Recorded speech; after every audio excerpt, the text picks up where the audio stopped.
Hello guys, আশা করি তোমরা খুব ভালো আছো। আমিও ভালো আছি।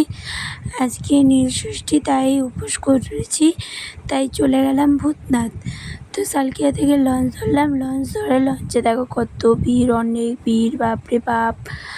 আর এখানে একটুখানি আমি ভিডিও করলাম লঞ্চ থেকে পেরিয়ে এসে। কি সুন্দর লাগছে দেখো আমাদের সালকিয়ার গঙ্গা। এটা মানে আমাদের ভূতনাথই অ্যাকচুয়ালি।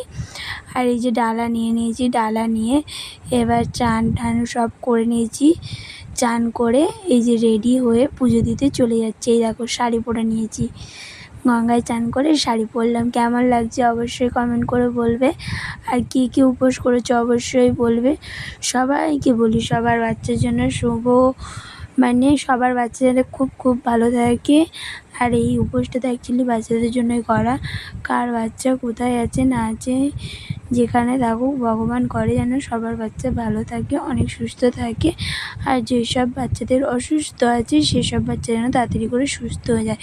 ভগবান কাছে একটাই প্রে যে বাবা তুমি আমাদের সবার সন্তানকে খুব ভালো রাখো, খুব সুন্দর রাখো।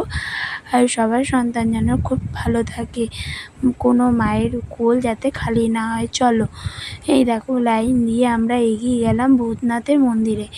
কিন্তু খুব ফাঁকা ছিল, বেশি ভিড় ছিল না। ভিড়ও না বলতেও পারবো না যে ভিড় ছিল না, ভিড় ছিল কিন্তু খুব ভালোভাবে পুজো দিতে পেরেছি। পুজো দেওয়ার সময় অনেকটা ভিড় ছিল বলে তোমাদের কাছে ক্লিপটা দেখাতে পারলাম না, তাই বেরিয়ে এসে তোমাদের ক্লিপ দেখাচ্ছি।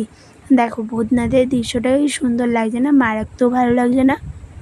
ওখানে মনে হচ্ছিলো বসে থাকি, কিন্তু বেশি টাইম হয়ে গেছিলো বলে বসলাম না। ঠিক আবার লঞ্চ ধরে আমরা চলে এলাম, পেরিয়ে গেলাম লঞ্চ ধরে শালকিয়া। দেখো শালকিয়া চৌরাস্তা, শালকিয়া আমাদের বাদাঘাটে চলে এলাম।